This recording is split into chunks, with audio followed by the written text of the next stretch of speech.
নমস্কাৰ ND24 চাই থকাৰ বাবে আপোনাক ধন্যবাদ মই ৰাজদীপ বাইলুং বৰুৱা অনুবীক্ষণৰ আন এটি খণ্ডলৈ আপোনালোকক স্বাগতম জনাইছো আৰু বিশেষকৈ আমি কথা পাতি আছিলো ডক্টৰ নগেন শইকীয়া ছাৰৰ সৈতে আজিও ছাৰ আমাৰ সৈতে আছে ছাৰৰ পৰা আজি তেওঁ প্ৰত্যক্ষ কৰা কিছু ঘটনা পৰিঘটনা বিষয়ে আমি আভাস লবলৈ যত্ন কৰিম কিছু ব্যক্তিৰ অৱদান বা তেওঁলোকৰ প্ৰতি তেওঁলোকৰ কামৰ মূল্যায়ন ইত্যাদিৰ ক্ষেত্ৰতো কিছু আলোচনা কৰিবলৈ আমি যত্ন কৰিম গতিকে ছাৰ মই আকৌ এবাৰ আপোনাৰ কাষলৈ আহিছো আমি ভাষাক লৈ জাতিটোক লৈ পৰম্পৰাক লৈ আপোনাৰ শৈশৱক লৈ কথা ইতিমধ্যে পাতিছো আজি ছাৰ আমি পাতিব খুজিছো যে আপুনি লগ পোৱা ব্যক্তিসকল যিসকলৰ কথা আপুনি প্ৰথম খণ্ডত উনুকিয়াইছে আপোনাৰ শিক্ষকৰ পৰা আৰম্ভ কৰি আপোনাৰ জীৱনত প্ৰভাৱ বিস্তাৰ কৰা লোকসকলৰ কথা আপুনি কৈছে আপুনি অসম সাহিত্য সভাৰ আপুনি প্ৰধান সম্পাদকৰ পৰা আৰম্ভ কৰি আপুনি সভাপতি লৈ যথেষ্ট গুৰু দায়িত্ব আপুনি বহন কৰিছে বিভিন্ন সময়ত আপোনালোকৰ সেই সময়খিনিৰ যিখিনি অৱদান সেইখিনি কথাক লৈ চৰ্চা হয় গতিকে অসম সাহিত্য সভাৰ সেই সময়ৰ পৰিৱেশটো বিষয়ে অকণমান জানিব খুজিছো আৰু যিসকল ব্যক্তিয়ে আপোনাৰ কাৰ্যকাল বিশেষকৈ প্ৰধান সম্পাদকৰ আপুনি যেতিয়া দায়িত্ব লাভ কৰি আছিল বা তাৰ পৰৱৰ্তী সময়ত আপুনি 97-98 আপুনি যেতিয়া আপুনি সভাপতি দায়িত্ব পালন কৰিছিল তেতিয়ালৈ যদি মই আপোনাক কওঁ যে আপোনাৰ কোন কেইগৰাকী সহযোদ্ধাই অসম সাহিত্য সভাক ইয়াক এটা জাতীয় অনুষ্ঠান হিচাপে তাৰ যিটো ভূমিকা হ'ব লাগে সেইখিনি সবল কৰি তোলাত সহায় কৰিছিল মোৰ ভাৱ হয় যে এজন হল ডক্টৰ মহেশ্বৰ নেওগ হয় আৰু আনজন হল হৰিপ্ৰসাদ নেওগ হয় হৰিপ্ৰসাদ নেওগ প্ৰধান সম্পাদক আছিল যেতিয়া মই সহকাৰী সম্পাদক হওঁ 1966 খ্ৰীষ্টাব্দত একেবাৰে আৰম্ভণিতে আৰু অন্যান্য সকল আছে বহুখিনি মানুহে আছে প্ৰাচীন পুৰণি গোটেইখিনি মানুহ তাৰ ভিতৰত ককা নীলমণি ফুকন আছিল হয় তাৰ ভিতৰত বিনন্দ চন্দ্ৰ বৰুৱা আছিল আনন্দ চন্দ্ৰ বৰুৱা আছিল অতুল চন্দ্ৰ হাজৰিকা আছিল এনেকৈ প্ৰায় গৰিষ্ঠ সংখ্যক আমাৰ প্ৰতিষ্ঠিত লেখকে মই বৰ ওচৰৰ পৰা পাইছিলোঁ বেন্দুৰ শৰ্মা আছিল আৰু তেখেতসকলৰ যিটো দৃষ্টিভংগী সেই দৃষ্টিভংগীৰ দ্বাৰা মই বোধ কৰোঁ বহু পৰিমাণে প্ৰভাৱান্বিত হৈছিলোঁ তেওঁলোকে সাহিত্য সভাক এক প্ৰকাৰ এটা মন্দিৰ তুল্য বুলি ভাবিছিল আৰু অসমীয়া সাহিত্যৰ কেনেকৈ শ্ৰীবৃদ্ধি কৰিব পাৰি এই বিষয়ে অলপ খুব গভীৰভাৱে ভাবিছিল অনুভৱ কৰিছিল আৰু সেই কথা ব্যক্তও কৰিছিল আৰু তেতিয়াও যে দুই এজন বেয়া মানুহ নাছিল এনেকুৱা নহয় আছিলে যেনে চন্দ্ৰকান্ত অভিধানখন যেতিয়া ছপা হয় সেই সময়ত এজন মানুহে অলপমান প্ৰায় দুষ্কৃতি কৰাৰ নিচিনাই হৈছিলে কিন্তু অৱশেষত সেইটো খাম কাটিলে তাৰ বাহিৰে অন্য কোনো ধৰণৰ অপকৰ্মৰ কথা কেতিয়াও মই সোধা নাই দ্বিতীয়তে মই দেখিলোঁ যে সেই সময়ত সাহিত্য সভা গোটেই অনুষ্ঠানটোকে মানুহে অতি শ্ৰদ্ধাৰে সৈতে চাইছিলে মই সাহিত্য সভা মই যে ক্লাছ 8ত পঢ়ি আছোঁ তেতিয়াই প্ৰথম দেখিছোঁ যোৰহাটত বহিছিলে সভা নলিনী বালাদেৱীৰ সভানেতৃত্বত আৰু সেই সময়ৰ মানে অভ্যৰ্থনা সমিতিৰ সভাপতি আছিল আমাৰ এগৰাকী দাৰ্শনিক পণ্ডিত বেদান্ত বাচস্পতি ৰাধানাথ ফুকন আৰু গোটেই অসমৰ গৰিষ্ঠ সংখ্যক প্ৰখ্যাত যিসকল লোক সেই গোটেইখিনিকে তাত সমবেত হোৱা দেখিছিলোঁ সেইটো মোৰ জীৱনৰ কাৰণে এটা বৰ ডাঙৰ অভিজ্ঞতা সাহিত্য সভাৰ প্ৰতি আনকি চন্দ্ৰকান্ত সন্দিকৈ ভৱনক মানুহে এটা মন্দিৰ জ্ঞান কৰিছিল কিন্তু এতিয়া সেই ভাৱ নাই মই দেখিছোঁ যে চন্দ্ৰকান্ত সন্দিকৈ ভৱনত চকীত বহি টেবুলত ভৰি তুলি থোৱা মানুহ ওলাল সেইটো যেতিয়াই আহিল তেতিয়াই মই দেখিলোঁ যে এই অনুষ্ঠানটো অনুষ্ঠান হৈ নাথাকিব। ছাৰ কেতিয়া মানৰ পৰা আপুনি অনুভৱ কৰে যে এই অৱক্ষয়বোৰ আৰম্ভ হ'ল বা এই অৱক্ষয়টো আৰম্ভ হৈছে অলপ অলপকৈ মাকুমত যেতিয়া অধিৱেশন হৈছিল, মাকুম নহয়, মাকুমৰখন অধিৱেশন ভালেই হৈছিলে, তীৰ্থনাথ শৰ্মা ছাৰ তেখেত সভাপতি আছিলে, যিখনত মহিম বৰা হৈছিলে, আৰু আগলৈ গৈ পেলাই কি ঠাইটুকুৰা পোৱা যায় মই পাহৰি গৈছোঁ নহয়, নাম সদায় লৈ থাকোঁ মোৰ নাম, মই আজিকালি পাহৰৰ নিৰ্মতে পাইছে। নাই নাই একো নাই ছাৰ। গতিকে সেই ঠাইত হৈছিলে, সেই ঠাইতে প্ৰথম দেখা গ'ল যে দায়িত্ব ল'বলৈ কোনোবা এজনে, মহিম বৰা সভাপতি, তেখেত বৰ হেৰি মানুহ, একেবাৰে নিৰহ নিপানী অসমীয়া মানুহ, এইবোৰ কোনো হেৰিয়াৰ অন্য হেৰি নায়েই। তেওঁৰ বিষয়ে ক'বলৈ হ'লে বহুত কথা ক'ব লাগিব, সেইখিনি নকওঁ আৰু এতিয়া। তেওঁৰ দিনত সেই অধিৱেশনখনত যিজন প্ৰধান সম্পাদক নিৰ্বাচিত হ'ল, তেওঁ নিৰ্বাচিত হ'বৰ কাৰণেই একেবাৰে দূৰৰ পৰা গুৱাহাটীৰো পাৰ হৈ গৈ পেলাই এঠাইৰ পৰা বাছত মানুহ লৈ আহিছে, প্ৰতিনিধি বাছত লৈ আহিছে, এবাৰ সম্পাদক হ'বই লাগিব, হৈ গ'ল সম্পাদক। মই ভাবোঁ যে সেইটোৱে প্ৰথম আৰম্ভণি। আগতে কোনেও তেনেকৈ সম্পাদক হ'বৰ কাৰণে ভয় কৰে। আনকি মই নিজে যেতিয়া মোক সম্পাদক পাতিব খুজিছিলে মই আপত্তি কৰিছিলোঁ। মই আপত্তি কৰিছিলোঁ যে মই হ'ব নোৱাৰোঁ। মহেশ্বৰ নেওগ ছাৰ সেই সময়ত গিৰিধৰ শৰ্মা সভাপতি আছিলে, মই কোনো প্ৰকাৰে নাযাওঁ। মোক হৰিপ্ৰসাদ নেওগে ঠেলিছিল, তেওঁ অসুস্থ হৈ আছিলে, কৈছে তুমি যোৱা এইবাৰ, যিকোনো প্ৰকাৰ কিবা এটা দায়িত্ব ল'ব লাগিব। তাৰপৰা মই বোলো ছাৰ মই দায়িত্ব ল'ব নোৱাৰোঁ, মই যাম বাৰু। তাৰপিছত তাত গৈ পেলাই মই যোৱা দেখি বিষয় বস্তুৰ সভা বহি আছে, নেওগ ছাৰে এনেকৈ হাত দাঙি পেলাই মাতিলে, মই গ'লোঁ। মই বোলো ক'ল যে এইবাৰ তোমাৰ নামটো প্ৰস্তাৱ হ'ব, তুমি না বুলি নক'বা। মই বোলো ছাৰ মোৰ ৰিচাৰ্চৰ কি হ'ব? যে হ'ব সেইটো। তাৰপিছত সেইবাৰে প্ৰধান সম্পাদক হ'বলগীয়া হ'ল। মই একেবাৰে মোৰ অনিচ্ছা সত্ত্বে যোৱা। কিন্তু তাৰপিছত দেখিলোঁ যে মানুহে তাৰ প্ৰতি দেখোন ইমান হাবাথুৰি খায়।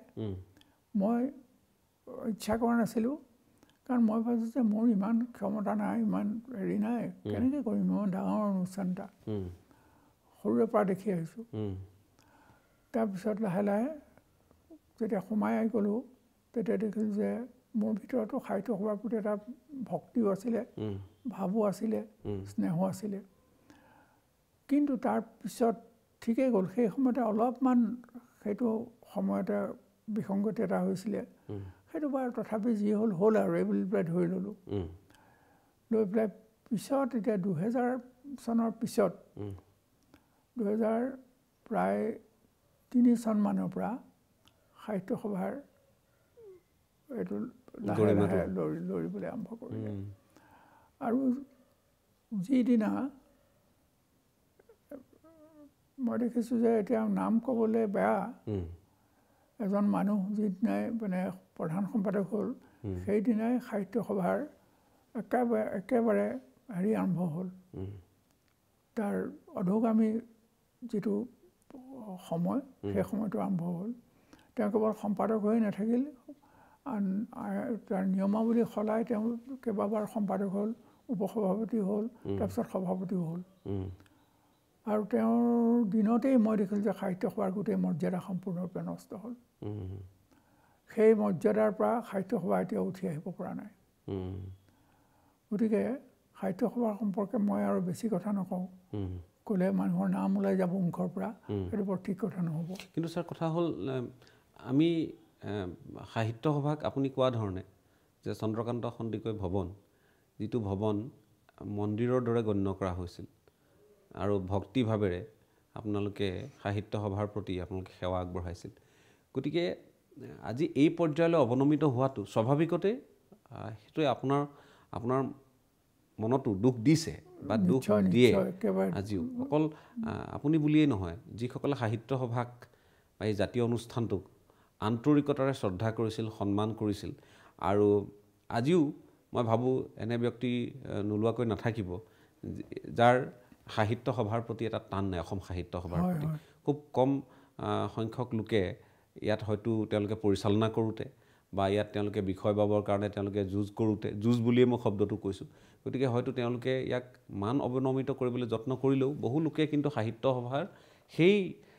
যিটো এটা সময়ৰ শক্তিশালী যিটো ভূমিকা সমাজ জীৱনতেই হওক জাতীয়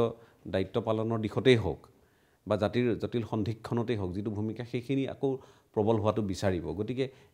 অন্ততঃ আপুনি পৰামৰ্শ যদি দিবলগীয়া হয় পৰামৰ্শ দি পেলাই কৰিব নোৱাৰি কাৰণ সাহিত্য সভাত নিয়মাৱলীতে আছিল যে ইয়াৰ 21জন হেৰি থাকিব কাৰ্যনিৰ্বাহক সমিতিৰ 21জন সদস্য সভাপতিকে ধৰি আৰু 4জন বা 5জন বেলেগ বেলেগ সাহিত্যৰ লগত অধিক সম্পৰ্ক থকা নাই বা কোনো প্ৰকাৰৰ তেনেকুৱা বিশিষ্ট ব্যক্তিক মানে নিৰ্বাচিত কৰি পেলাই মনোনীত সভ্য হিচাপে ৰাখিব পাৰিব এতিয়া সাহিত্য সভাত 120 জন নে 30 জন এক্সিকিউটিভ মেম্বাৰ আৰু ইমানকৈ লোৱাৰ কাৰণ হ'ল এইটোৱে যে সেইখিনিক ভৰাই লৈ পেলাই ভোটৰ অংকটোত যাতে থকাজনে একেজনে জিকি যাব পাৰে গতিকে এইবোৰ হোৱাৰ পিছত অনুষ্ঠানটোৰ প্ৰতি মোৰ সঁচাকৈয়ে এতিয়া আগৰ যিটো স্নেহ আছিল শ্ৰদ্ধা আছিল সেইটো যেন নাইকিয়া হৈছে মোৰ সেই আগৰ পুৰণি সাহিত্য সভালৈকে মনত পৰি থাকে সেইকাৰণে মই কৈছোঁ এই শতিকাটো যেতিয়াৰ পৰা আৰম্ভ হৈছে তেতিয়াৰ পৰা সাহিত্য সভাৰ বেয়া দিন আহিছে আপোনাৰ বেছি কথা ক'বলৈ এই বিষয়ত আৰু মন নাই মই আৰু এটা দিশলৈ আহিব খুজিছোঁ সেইটো হ'ল অসমৰ ৰাজনীতি আপুনিও সাংসদ হিচাপে আপুনি কাৰ্যনিৰ্বাহ কৰিছে আপুনি সংসদৰ গুৰু দায়িত্বও আপুনি পালন কৰিবলগীয়া হৈছে এতিয়া কথাটো হ'ল ছাৰ এই ৰাজনৈতিক পৰিক্ৰমাটো মই আপোনাৰ বুলি কোৱা নাই ভাৰত স্বাধীন হোৱাৰ পাছৰ ৰাজনৈতিক পৰিক্ৰমাটো যদি কথা উল্লেখ কৰোঁ বা বাকী সময়খিনিৰ কথা নকলোৱেই বা অসমৰ পটভূমিত আটাইতকৈ যদি আমি উল্লেখ কৰোঁ যে আমাৰ কাৰণে আটাইতকৈ যদি প্ৰত্যাহ্বানেৰে ভৰা সময় আছিল বা আমাৰ জাতীয় জীৱনক প্ৰতি এটা সংকট সেই সময়ত আহিছিল যেতিয়া আমি ভোটাৰ তালিকাত আমি বিদেশীৰ নাম অন্তৰ্ভুক্ত হোৱা দেখিলোঁ যাৰ বাবে 79 চনৰ পৰা 85লৈ 6 বছৰীয়া অসম আন্দোলন হ'ল গতিকে সেই সময়খিনিৰ পৰাও যদি মই আৰম্ভ কৰোঁ ইয়াৰ আগৰ সময়খিনিৰ কথা বাদ দিলোঁ এই গোটেই ৰাজনৈতিক পৰিক্ৰমাটোক আপুনি কেনেধৰণে পৰ্যবেক্ষণ কৰিছে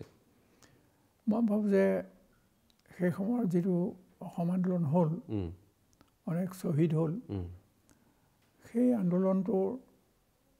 এফালৰ পৰা সি এটা নতুন বাট কাটিলে ঠিকেই কিন্তু সেই আন্দোলনটো আমি তাক যেন সঠিকভাৱে সঠিক পথেৰে শান্তিপূৰ্ণভাৱে আগবঢ়াই নিব নোৱাৰিলোঁ সেইটো ভাৱ হয় তাৰ অৱশ্যে তাৰ এটা কাৰণ আছিল যে যিসকল বিদেশীৰ বিৰুদ্ধে এই আন্দোলনটো হৈছিলে সেই বিৰোধীসকলেও এটা একেবাৰে যুঁজ দিবৰ নিচিনাকৈ এটা মনোভাৱ তেওঁলোকেও গ্ৰহণ কৰিলে সেইটো আত্মৰক্ষাৰ বাবে কৰিবই স্বাভাৱিকতে কিন্তু আমিও সেইটো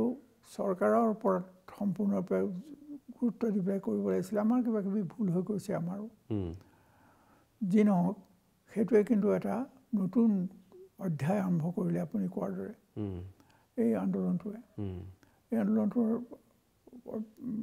আমাৰ মনত এই যে ধৰ্ম বিদ্বেষটো আমাৰ মনত কোনদিন নাছিল কিন্তু ধৰ্ম বিদ্বেষ এটা আৰম্ভ হ'ল এতিয়া সেইটো তুংগত উঠিল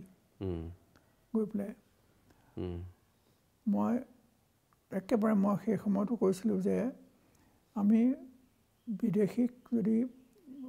খেদাব লাগে আমি আন্দোলন কৰি পেলাই খেদাব নোৱাৰিম এইটো চৰকাৰে কৰিব লাগিব গতিকে আমি চৰকাৰৰ বাধ্য কৰিব লাগিব যে এইটো কৰিব লাগে সেই হ'লে সেইটোৱে হৈছিলেগৈ কিন্তু হৈ যোৱাৰ পিছত চৰকাৰে সেই কথাটো মান্য নকৰিলে কাৰণ তেওঁলোকৰ কাৰণে ভোট বেংক লাগে গতিকে ভোট বেংকটো নষ্ট হ'ব বুলি পেলাই তেওঁলোকে সেইটো কাম নকৰি পেলাই বৰং আন্দোলনৰ ওপৰত তেওঁলোকে বিভিন্ন প্ৰকাৰে অত্যাচাৰ কৰিলে এইবোৰ হ'ল আৰু সেইটো সামৰণি পৰিল যদিও তাৰ বীজ ৰৈ গ'ল মই দেখিছোঁ যে আমাৰ জাতীয় জীৱনৰ কাৰণে সেইটো এটা ঠিক যেন এটা আমি ক্ৰছ ৱাৰ্ড খেলাৰ নিচিনা এটা খেল খেলাৰ নিচিনা হ'ল আমি ক'ৰবাত অলপ জিকিলোঁ, ক'ৰবাত আমি হাৰি গ'লোঁ।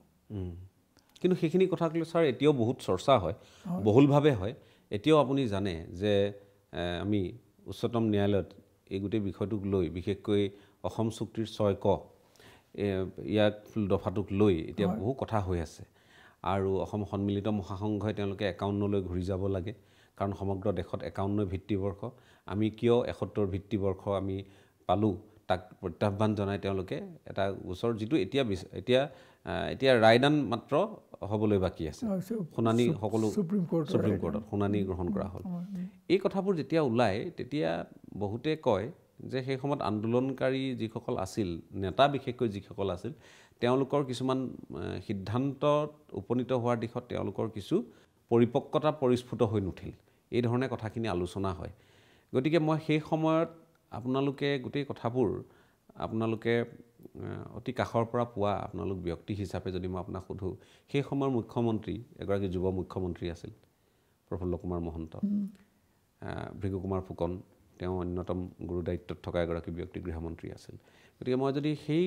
কথাখিনি বা সেই পৰিৱেশটোলৈ উভতি যাওঁ, আন্দোলন কৰি 71 ভিত্তিবৰ্ষ তেওঁলোকে 85ত তেওঁলোকে অসম চুক্তিত তেওঁলোকে স্বাক্ষৰ কৰি তেওঁলোকে যিটো ভূমিকা পালন কৰিব লাগিছিল তাত তেওঁলোকে হেমাহি কৰা বুলিয়ে অভিযোগ উঠে। আপোনাৰ দৃষ্টিত সেই কথাখিনি কেনেধৰণে পৰিস্ফুট হয়? মই ভাবোঁ যে তেওঁলোকে নতুন দায়িত্ব লোৱাৰ পিছত তেওঁলোকে সেই দায়িত্বটো চম্ভালিবলৈ লাগি গ'ল। এই বাকী কথাবোৰলৈ তেওঁলোকে গুৰুত্ব দিব নোৱাৰা হ'ল। তেওঁলোকে কোনোদিন ৰাজনীতিৰ এই চৰকাৰ গঠন কৰাৰ লগত কেতিয়াও জড়িত হৈ থকা নাছিল, আৰু চৰকাৰৰ যন্ত্ৰটো কেনেকুৱা সেই বিষয়েও জনা নাছিল, অনুভৱ নাছিল। গতিকে তেওঁলোকক যেতিয়া সেই দায়িত্ব দি দিয়া হ'ল, তেওঁলোকে যেনেভাৱে লৈ যাব লাগিছিল তেনেভাৱে লৈ যোৱাত ক'ৰবাত ব্যৰ্থ যে নাই হোৱা, এইটো মই নকওঁ। দ্বিতীয়তে মই দেখিছোঁ যে আৰু এটা কথা, সেই সময়ত আনকি ইন্দিৰা গান্ধীয়ে 66ৰ কথা কৈছিল, কিন্তু আমাৰ অনেক নেতৃত্বৰ আনকি বয়সস্থ নেতৃত্বও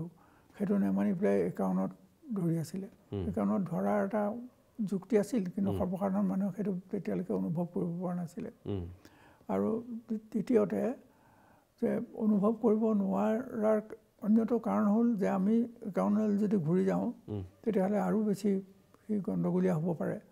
কিন্তু 66টো যেতিয়া নল'লে,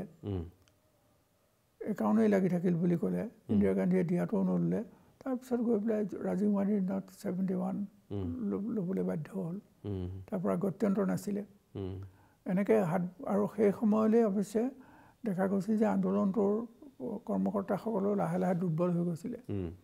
মানুহো ওলাই নহা হৈছিলে। গতিকে 71ত গৈ পেলাই 71টো মানিবলগীয়া হ'ল। আৰু 71টো মানিও 71টো যদি কাৰ্যকৰী কৰিব পাৰিলেহেঁতেন তেতিয়াও এটা বেলেগ কথা, ডাঙৰ এটা ভেটা পৰিলেহেঁতেন। কিন্তু 71টো মানিব, সেই ভেটাটো দিব নোৱাৰিলে। গতিকে আমি হেৰুৱালোঁ, কিন্তু যিটো পাব লাগে সেইটো আমি নাপালোঁ। হেৰুৱালোঁ বেছি, আৰু পাবলগীয়াখিনিও নাপালোঁ। মই আপোনাক যদি সোধোঁ ছাৰ,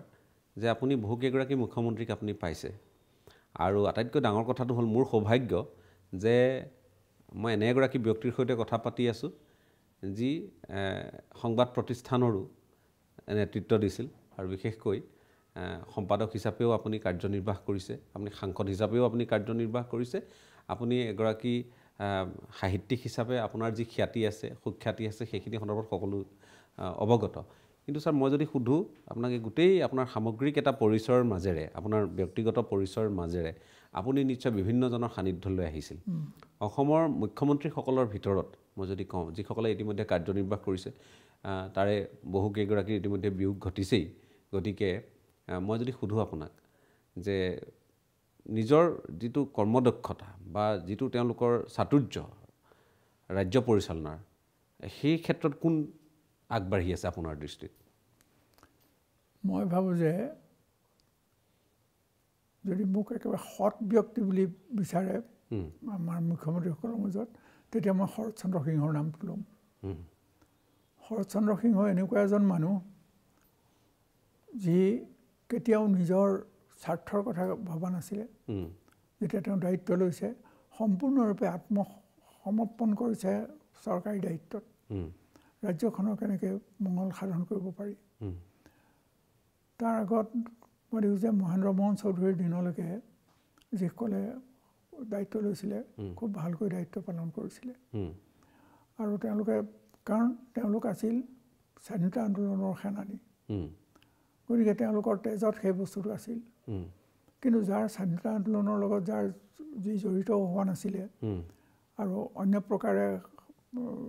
ৰাজনীতিৰ জ্ঞানো খুব নাছিল সেইসকলৰ দিনত লাহে লাহে মই দেখিলোঁ যে ই পৰি আহিবলৈ ধৰিলে যেতিয়া ৰাজীৱ গান্ধীয়ে তৰুণ গগৈক তাৰ পৰা ইয়ালৈ পঠিয়াই দিলে তৰুণ গগৈ মানুহ হিচাপে ভাল কিন্তু তেওঁ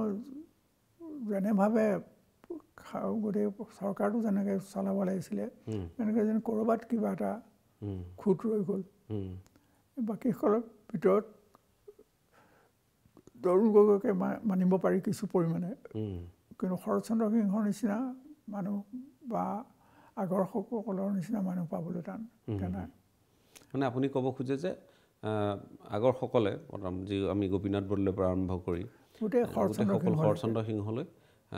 সকলোৱে নিজৰ দায়িত্ব নিয়াৰিকৈ পালন কৰিছে আৰু শৰৎচন্দ্ৰ সিংহই মনত ৰাখিবলগীয়া কিন্তু তাৰ পাছত মই যদি আপোনাক সোধোঁ ছাৰ যে এই গোটেই ৰাজনৈতিক যিটো পৰিক্ৰমা আমি অসম আন্দোলনৰ প্ৰসংগটোক লৈ আমি আলোচনা কৰিছোঁ যে তাত ক'ত আমি পাবলগীয়াখিনি নাপালোঁ ক'ত আমাৰ পৰিপক্কতাৰ অভাৱ ঘটিল সেইখিনিও আমি আলোচনা কৰিছোঁ কিন্তু কথাটো হৈছে যে আপুনি যিটো কথা ক'লে যে ধৰ্মীয় বিদ্বেষ নাছিল ধৰ্মীয় গোড়ামী নাছিল আৰু এইখন ৰাজ্যত আমি এটা সাম্প্ৰদায়িক আমাৰ ভেদভাৱ নোহোৱাকৈ আমি এক বান্ধোনেৰে বান্ধ খাই আছিলোঁ এটা অসমীয়া জাতি হিচাপে জাতি গঠন প্ৰক্ৰিয়াটো চাওলুং চুকাফাৰ দিনৰ পৰা আৰম্ভ হোৱা বুলি কয় আৰু ইয়াত প্ৰাণৰ সঞ্চাৰ মহাপুৰুষ শ্ৰীমন্ত শংকৰদেৱে কৰা বুলি কয় মাধৱদেৱ গুৰুজনাই কৰা বুলি কয় এনেধৰণে আমাৰ আলোচনাবোৰ হয় আৰু তাৰ পৰৱৰ্তী সময়ত আমাৰ জাতিটো অকণমান ভাঙোনমুখী দিশলৈ গতি কৰা বুলি চৰ্চা হয় আপুনিও তেনেধৰণে ভাবেনে আমি এতিয়া জনগোষ্ঠী ভিত্তিক এটা অসমীয়া আমি আগতে আমি যেনেকৈ কোনোবা আহোম কোনোবা কছাৰী কোনোবা কলিতা কোনোবা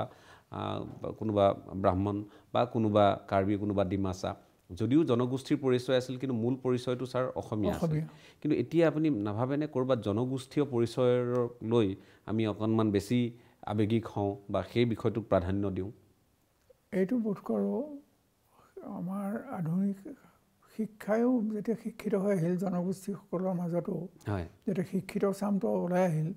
তেতিয়াই তেওঁলোকৰ নিজৰ আত্মপৰিচয় প্ৰতিষ্ঠাৰ এটা বাঞ্ছা স্বাভাৱিক বাঞ্ছা এটা হ'ল তেতিয়াও মই ভাবোঁ যে তেতিয়াও আমি কিছুমান কাম কৰিবলৈ আহিছিল যিবোৰ কৰিব নোৱাৰিলে বা নোৱাৰিলোহঁত আমি সেইটো হ'ল যে সকলো জনগোষ্ঠীৰে মানুহক যদি সাহিত্য সভাৰ ভিতৰত সোমাই ল'লেহেঁতেন মানে নিৰ্বাচন কৰিয়েই হওক বা মনোনয়ন দিয়েই হওক ল'লেহেঁতেন তেতিয়াও হয়তো এইটো ইমান হেৰি নহ'লহেঁতেন কিন্তু আমি বেলেগ বেলেগ সাহিত্য সভা যেতিয়া সৃষ্টি হ'ল বেলেগ বেলেগ সাহিত্য সভাৰ সৃষ্টি হোৱাৰ ফলস্বৰূপে প্ৰত্যেকটো জনগোষ্ঠীয়ে সেই সাহিত্য সভাৰ নিজৰ পৰিচয় তাৰ যোগেদি দিবলৈ তেওঁলোকে এটা সুযোগ পালে আৰু সেই সুযোগটো স্বাভাৱিকতে ল'ব যিকোনোৱে কাৰণ শিক্ষিত মানুহ যেতিয়া বাঢ়ি যায় তেতিয়া নিজৰ বিষয়ে আত্মসচেতন হৈ উঠে গতিকে সেইটোত কোনো বাধা দিবলৈ অসুবিধা সেইটোত কিন্তু সি যেতিয়া ৰাজনৈতিক স্তৰলৈ যায় তেতিয়াই সমস্যাটো আহি পৰে সমস্যাটো তেতিয়াই সৃষ্টি হয় যেতিয়া সেই ৰাজনৈতিক স্তৰলৈ গুচি যায় এতিয়া মই সেইকাৰণে কৈছিলোঁ যে আমাৰ এই সাহিত্য সভাৰ অধিৱেশনবোৰ আমি বেলেগ বেলেগ ঠাইত পাতিব লাগে জনগোষ্ঠী অধ্যুষিত এলেকাত য'ত য'ত বেলেগ বেলেগ জনগোষ্ঠী ভিন ভিন জনগোষ্ঠীৰ মাজত পাতিব লাগে আৰু মোৰ সভাপতিত্বৰ দিনত মই এটা আৰম্ভ কৰিছিলোঁ তেতিয়া ইতিমধ্যে হৈয়ে গ'ল আৰু বাকীবোৰ তথাপি যে এটা দিন আমি থলুৱা জনগোষ্ঠীয় সাহিত্যৰ বিষয়ে এটা আলোচনা চক্ৰ পাতিব লাগে মানে কোনোবাই এটা জনগোষ্ঠী বুলি নহয় বেলেগ বেলেগ জনগোষ্ঠীৰ মানুহৰ এটা ছেশ্যন তাত পাতিব লাগে য'ত তেওঁলোকে নিজৰ নিজৰ ভাষা সাহিত্যৰ বিষয়ে ক'ব পাৰে কিন্তু সেইটো আমি আৰম্ভ কৰিছিলোঁ অকল এজন বা দুজন মানুহে আৰম্ভ কৰা হৈ গ'ল তাৰপিছত আৰু সেইটো পাৰ্চু কৰা নহ'ল আৰু তাক আৰু পিছটো লৈ পেলাই আগবঢ়াই নিয়া নহ'ল আৰু পিছত সেইটো থাকি গ'ল কাৰণ সাহিত্য সভাৰ আৰু এটা কথা যে পুঁজিও খুব কম আছিলে তেতিয়া পুঁজি একেবাৰে কম আছিলে গতিকে চৰকাৰে যিটো পইচা দিয়ে খুব কম পইচাই দিছিলে আগতে এনেধৰণৰ হ'ল নেকি ছাৰ কথাবোৰ সাহিত্য সংস্কৃতি সদায় গঢ়িবলৈ চায় সমাজ এখন গঢ়ে বুলি কয় সাহিত্য সংস্কৃতি পৰম্পৰা বা লোকাচাৰে এখন সমাজ গঢ়ে বুলি কয় ৰাজনীতিয়ে ভাঙে বুলি কয় গতিকে সেই ধৰণৰ কথাবোৰ হ'ল নেকি ঠিক সেইটোৱে মই কওঁ যেতিয়া ৰাজনৈতিক শক্তিবোৰ উদ্ভৱ হ'ল তেতিয়া ভাঙনটো আৰম্ভ হ'ল নহ'লে চবৰে উন্নতি হওক কিন্তু আৰু ৰাজনৈতিকটো হ'বই এটা উপায়ো নাই গত্যন্তৰ নাই গতিকে তথাপি আমি যদি একমত হৈ থাকিব পাৰিলোহেঁতেন গোটেইবোৰকে লৈ তেতিয়া ভাল হ'লহেঁতেন হয় ছাৰ আৰু কথা পাতিম আমি আজি দ্বিতীয়টো খণ্ড অনুবীক্ষণৰ ছাৰৰ সৈতে ধাৰাবাহিকভাৱে কথা পাতিছোঁ আৰু এটা বাণিজ্যিক বিৰতি ল'ম এই মুহূৰ্তত বাণিজ্যিক বিৰতি লৈ আমি ছাৰৰ সৈতে আৰু নতুন নতুন দিশৰ ওপৰত পৰ্যালোচনা কৰিম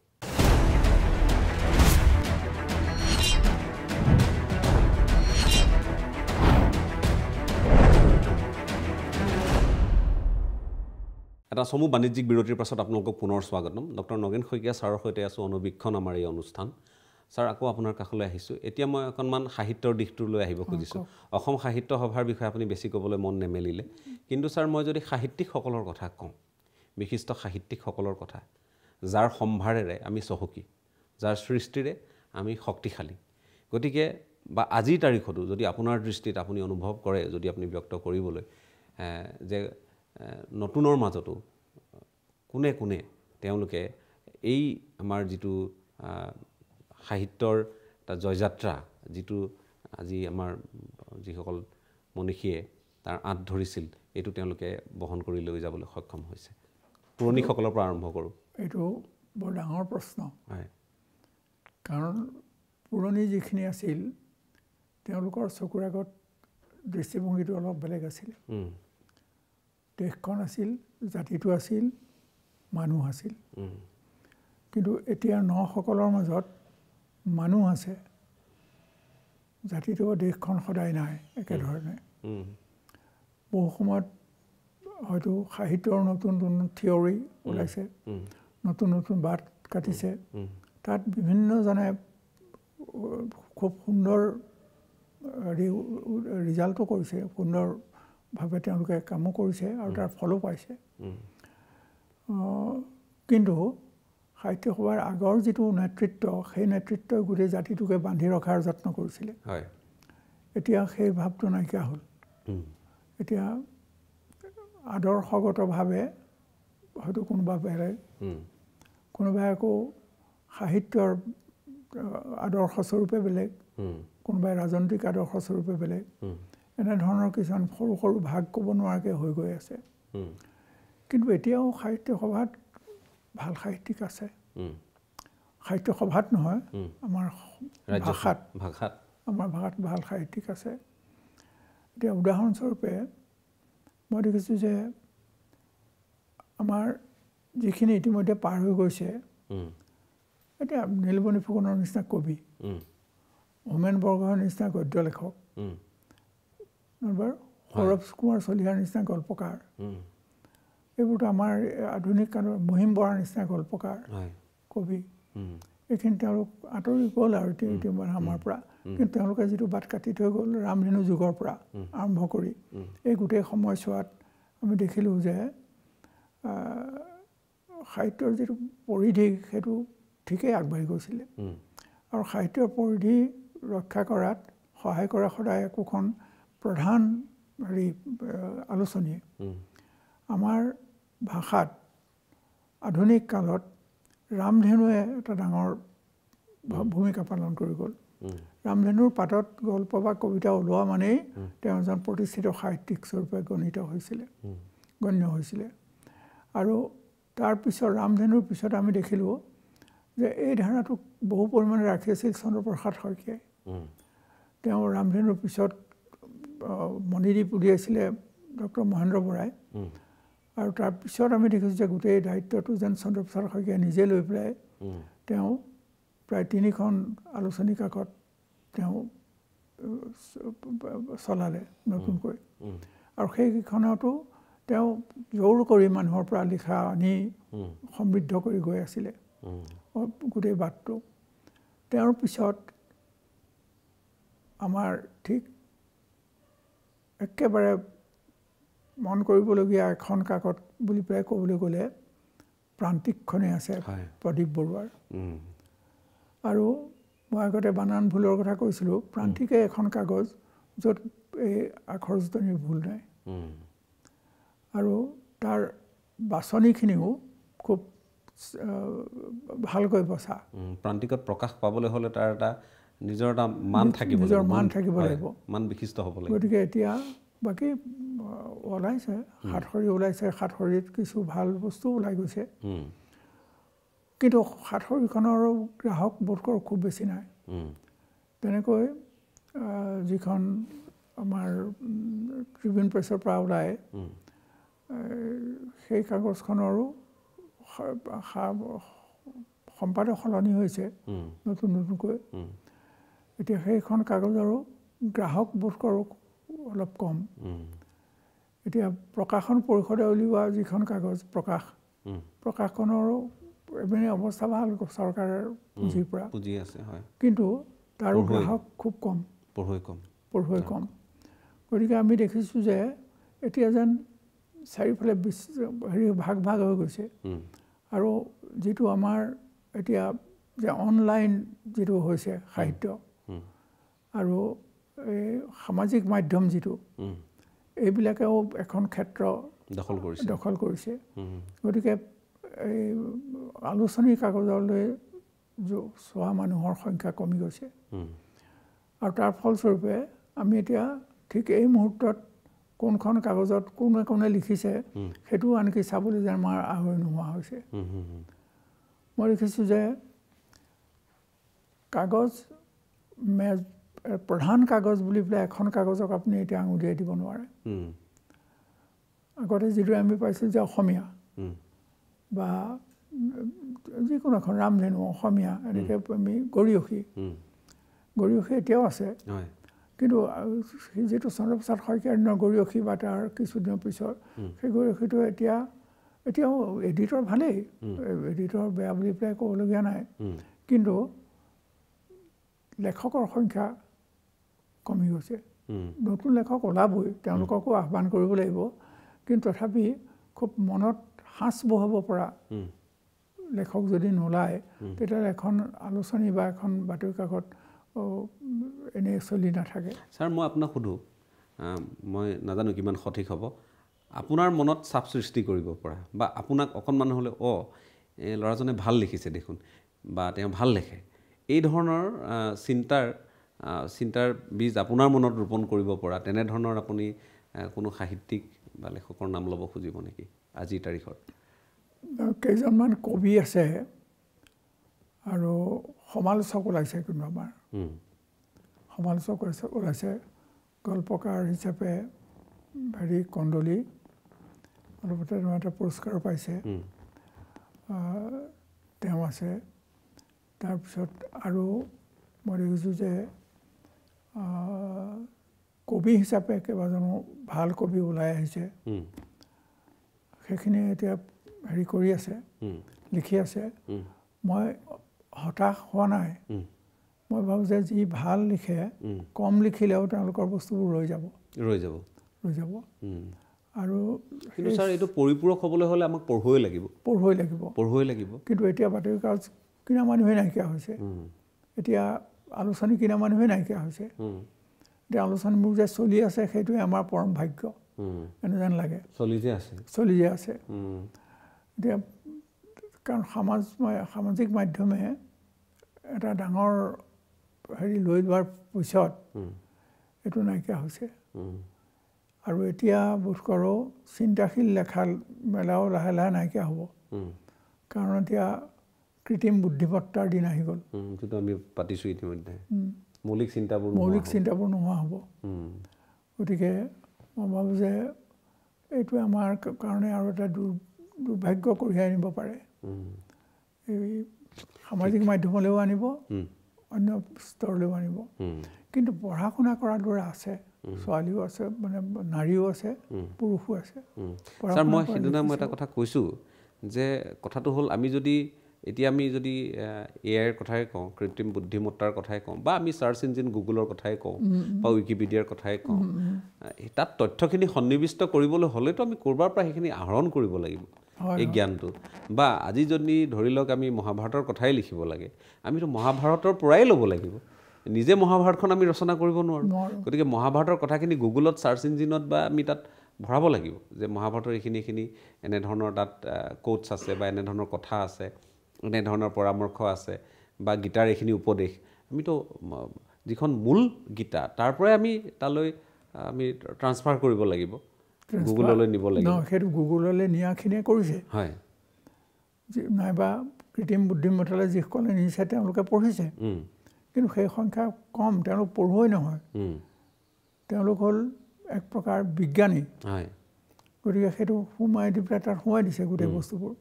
কিন্তু পঢ়ুৱৈখিনিৰ মাজততো কি হ'ব তেওঁলোকে মূল নপঢ়াকৈ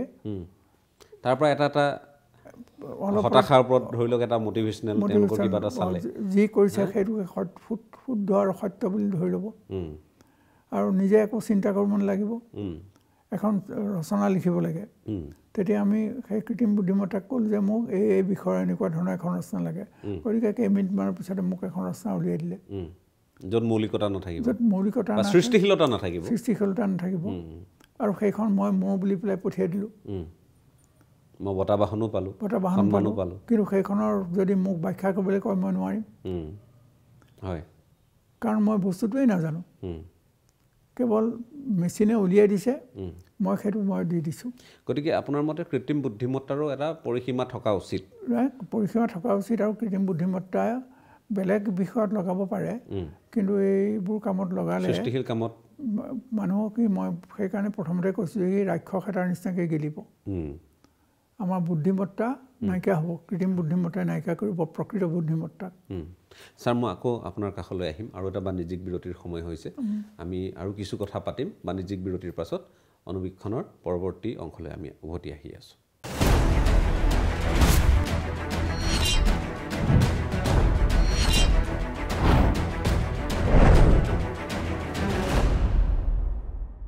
এটা চমু বাণিজ্যিক বিৰতিৰ পাছত আপোনালোকক পুনৰ স্বাগতম ডক্টৰ নগেন শইকীয়া ছাৰৰ সৈতে এইটো দ্বিতীয়টো খণ্ড যিটো খণ্ডত আমি অসম সন্দৰ্ভত আলোচনা কৰিছোঁ সাহিত্য সন্দৰ্ভত আলোচনা কৰিছোঁ আমি বিভিন্ন বিষয়ত কৃত্ৰিম বুদ্ধিমত্তা পৰ্যন্ত আমি আলোচনা কৰিছোঁ মই ছাৰ এইবাৰ আহিব খুজিছোঁ আন এটা দিশ সেয়া হ'ল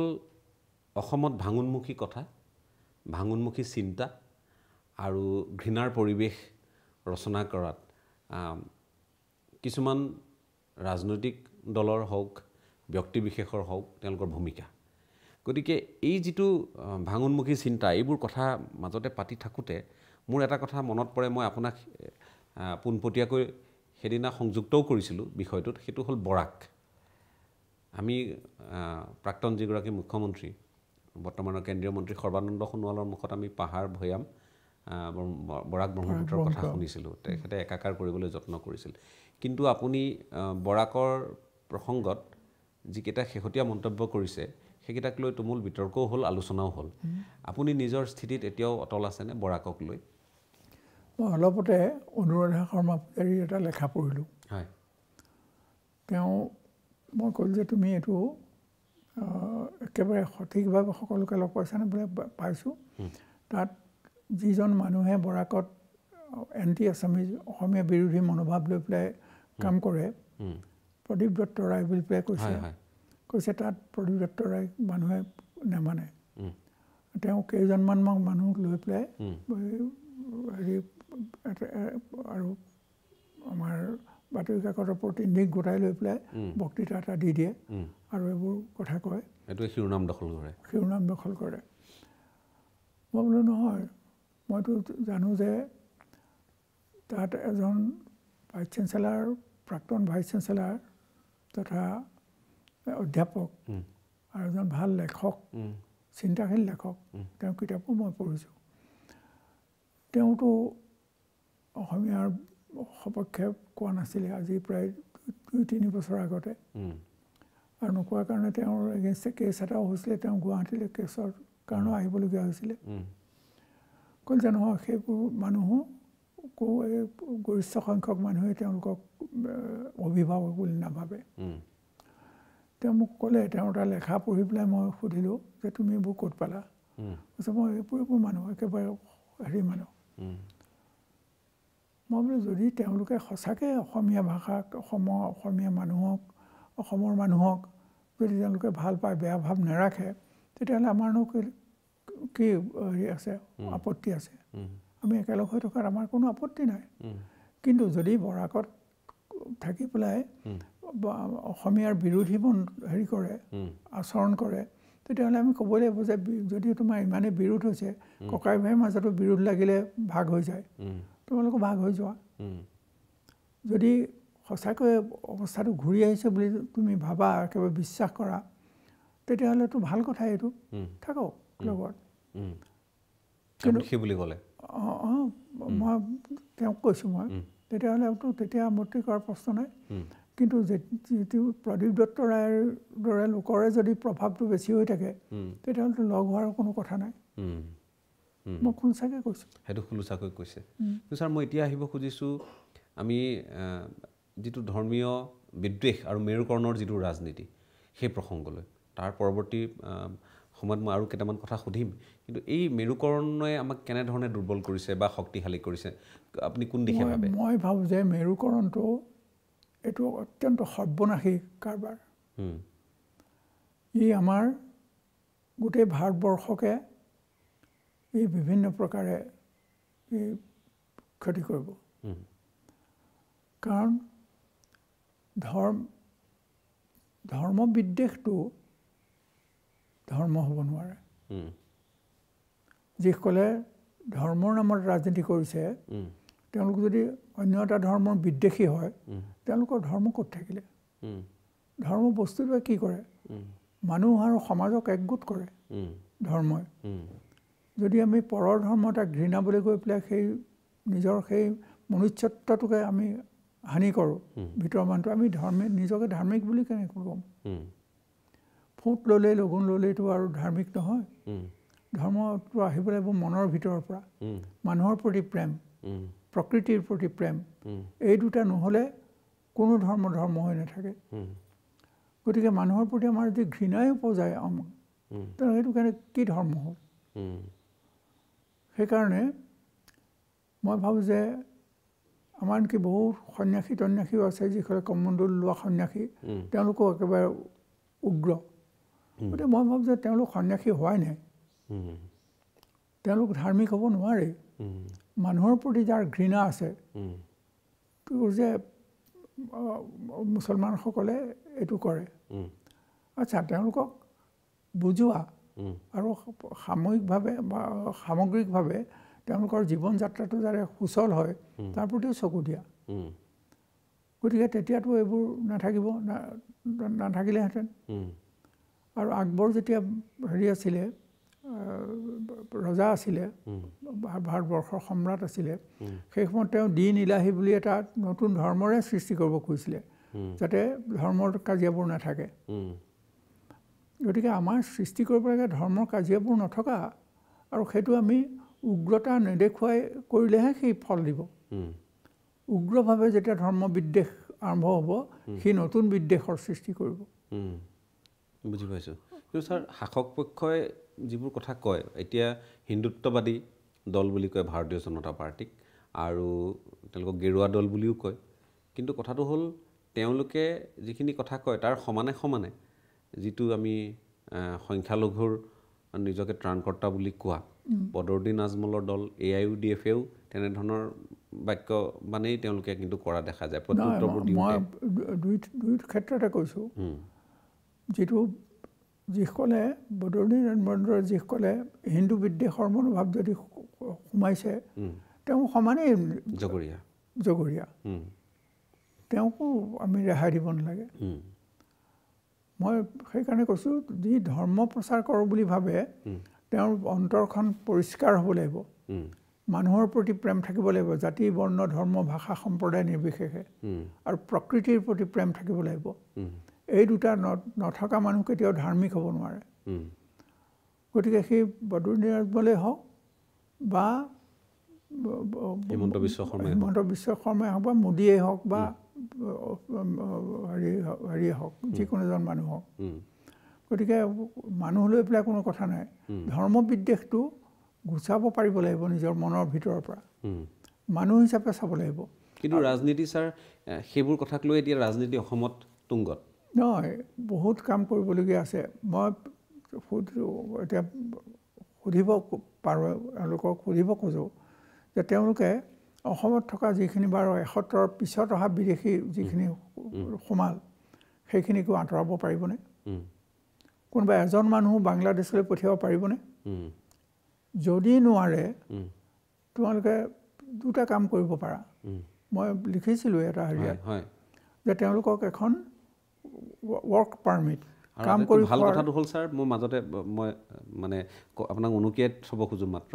গুৱাহাটী উচ্চ ন্যায়ালয় সেইটো বিষয়ে আপুনি কোৱা কথাটোৱে কৈছে। মই আজি প্ৰায় এমাহমানৰ আগতে লিখিছোঁ যে ৱৰ্ক পাৰ্মিট দি পেলাই ৰাখি দিয়ক। তেওঁলোকৰ অন্য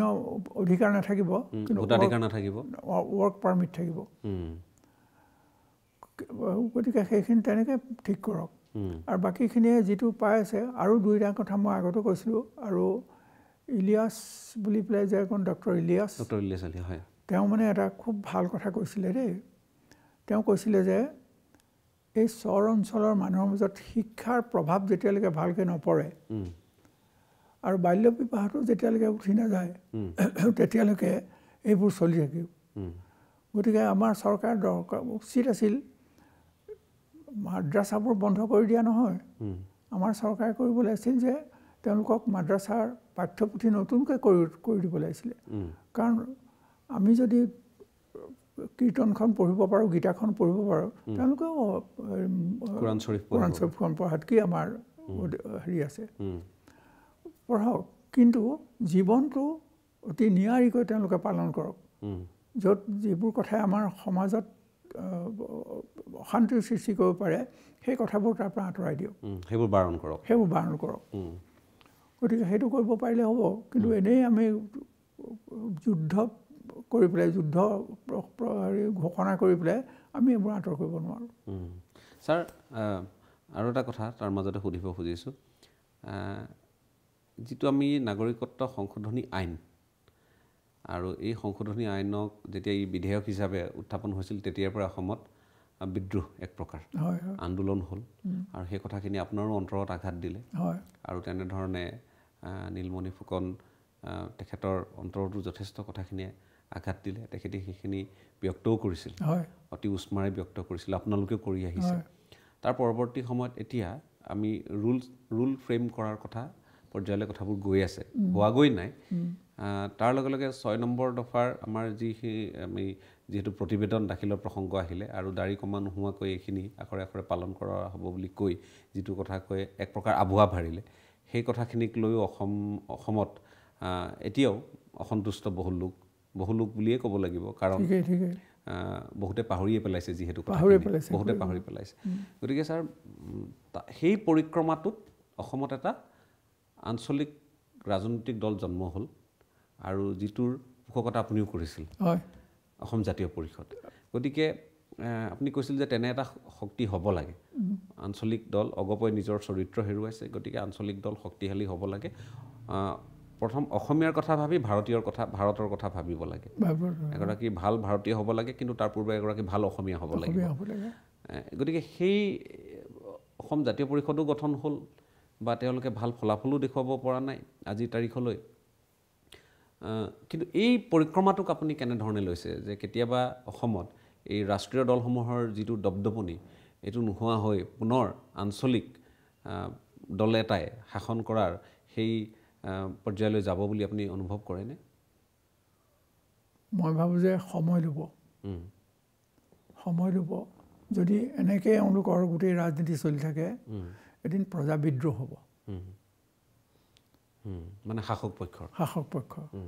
তেওঁলোকে এতিয়া যিবোৰ কাম কৰি আছে, খুব ভাল কাম কৰিছোঁ বুলি ভাবিছে, বিশেষকৈ ধৰ্মৰ ক্ষেত্ৰত। আৰু সেইটোৱে মই ভাবোঁ যে এইটোৱে তেওঁলোকৰ মানে যিটো অৱনতি এইটো ঘটাব কাৰণ ধৰ্মই যেতিয়াই ৰাজনীতি নিয়ন্ত্ৰণ কৰে তেতিয়াই সংঘাত লাগিব লগাটো অনিবাৰ্য হৈ পৰে বুজি পাইছোঁ ধৰ্মই যেতিয়া ৰাজনীতি নিয়ন্ত্ৰণ কৰিব সংঘাত লাগিবই গতিকে তেওঁলোকে এইটো যদি নিজকে নুশুধৰাই তেতিয়াহ'লে তেওঁলোকো এদিন সম্পূৰ্ণৰূপে আঁতৰি যোৱাৰ সময় আহি যাব তেতিয়া আঞ্চলিক দলৰ মানে সেই আঞ্চলিক দল বা এটা সমগ্ৰ ভাৰতবৰ্ষতে এটা নতুন দল হ'বও পাৰে যিটোৱে আঞ্চলিক শক্তিসমূহক মানে পৃষ্ঠপোষকতাও কৰিব অথচ দেশখন ধৰি ৰাখিব পাৰিব তেনেকুৱা এটা সময় মই ভাবোঁ যে সময়েই বোধকৰ লৈ আহিব বাধ্য হৈ ছাৰ মই আৰু কথা পাতিম আপুনি খুব ডাঙৰ এটা মন্তব্য কৰিছে এইটো বিষয়ত বিশদকৈ আলোচনা কৰাৰ প্ৰয়োজন আছে এটা চমু বাণিজ্যিক বিৰতিৰ পাছত আমি শেষ অংশলৈ আহি আছোঁ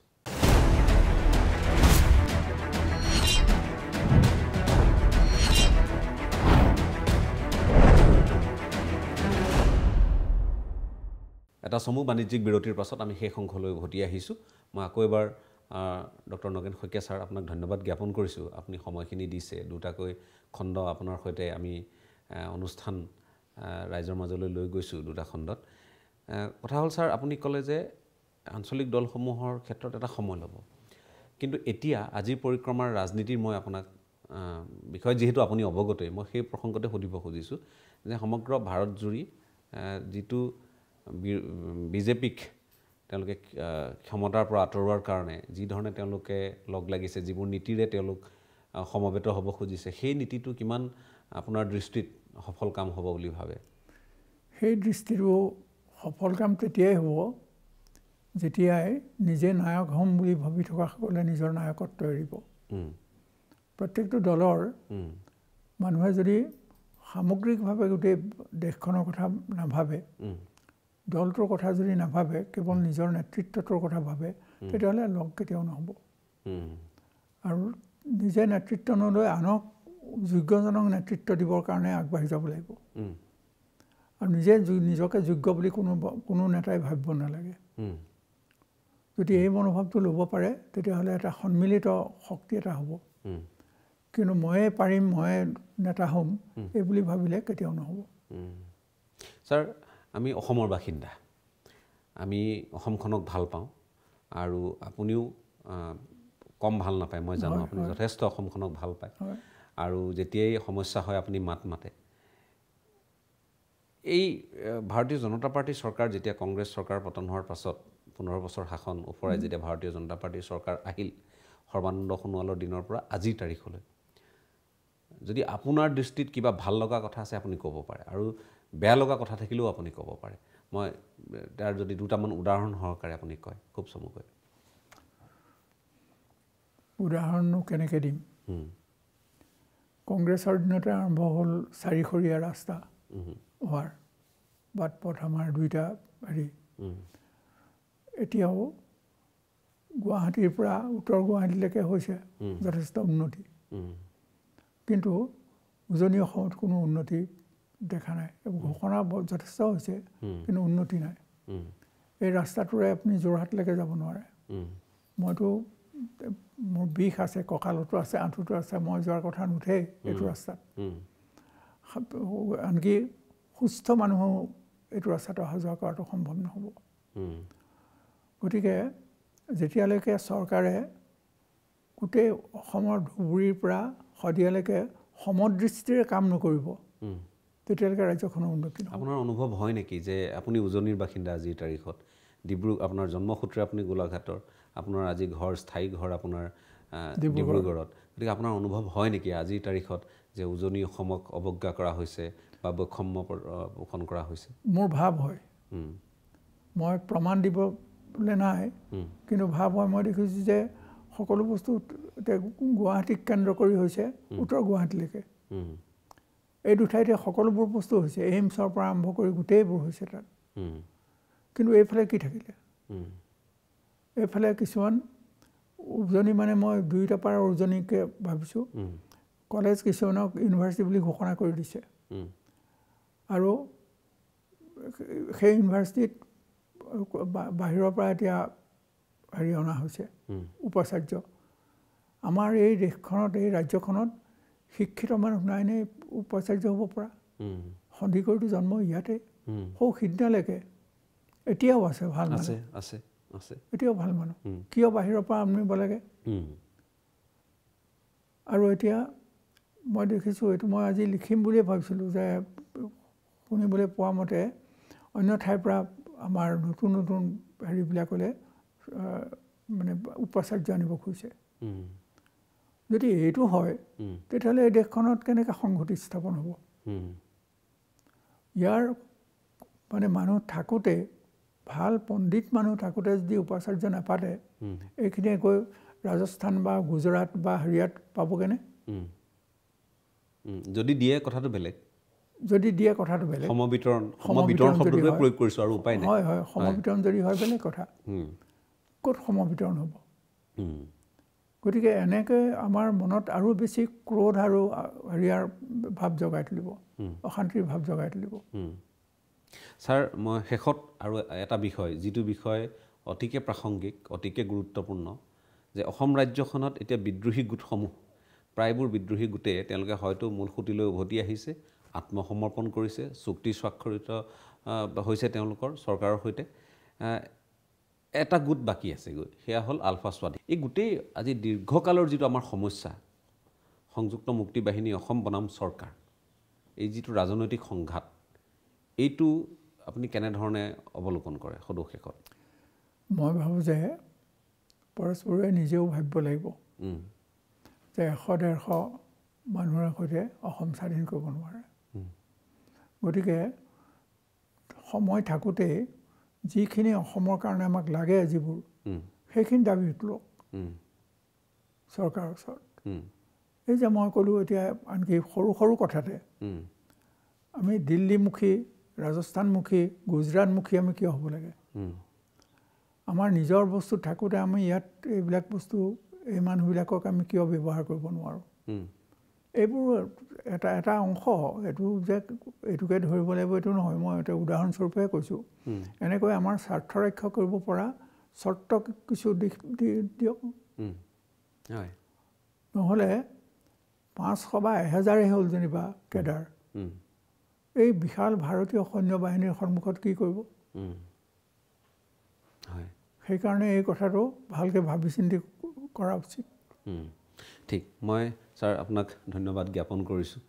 মই কিদৰে কৃতজ্ঞতা প্ৰকাশ কৰিম তাৰ ভাষা বিচাৰি পোৱা নাই আপুনি কুশলে থাকক আপুনি সুস্বাস্থ্যৰ অধিকাৰী হওক সৰু সুৰা অসুখ বিসুখবোৰ দূৰ হওক ছাৰ এইখিনিয়ে কামনা কৰিব পাৰোঁ আপোনাৰ কলমেদি নিগৰক সেই বতৰা নিগৰক যি বতৰাই অসমবাসীক উদ্বুদ্ধ কৰিব পাৰে আমাৰ দৰে যিসকল সাংবাদিকতাৰ ছাত্ৰ আমাকো উদ্বুদ্ধ কৰিব পাৰে আমি ভাবোঁ আমি সকলো অধিক দায়বদ্ধ হোৱাৰ সময় আহি পৰিছে আৰু ভাষাৰ পৰা আৰম্ভ কৰি শিক্ষাৰ পৰা আৰম্ভ কৰি ৰাজনীতিৰ পৰা আৰম্ভ কৰি আমি যাতে কথাবোৰ আবেগেৰে নহয় আমি বিবেকেৰে চিন্তা কৰি ইয়াক যাতে যথাযথভাৱে পালন কৰাৰ দিশত ইয়াৰ সংবৰ্ধনৰ ক্ষেত্ৰত প্ৰসাৰৰ ক্ষেত্ৰত আমি যাতে ভূমিকা পালন কৰোঁ সেইখিনি আশীৰ্বাদ আপোনালোকৰ পৰা বিচাৰিছোঁ আপোনাৰ পৰা বিচাৰিছোঁ ছাৰ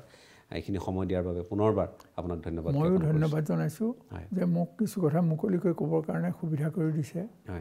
মই আন্তৰিক ধন্যবাদ জনাইছোঁ মই হয়তো সকলো কথা সমান হেৰিয়াৰ সৈতে ক'ব পৰা নাই আজিকালি স্মৃতি শক্তি আৰু দৃষ্টিশক্তি দুয়োটাই কমিছে গতিকে ময়ো ক'ৰবাত ভুল কৰিব পাৰোঁ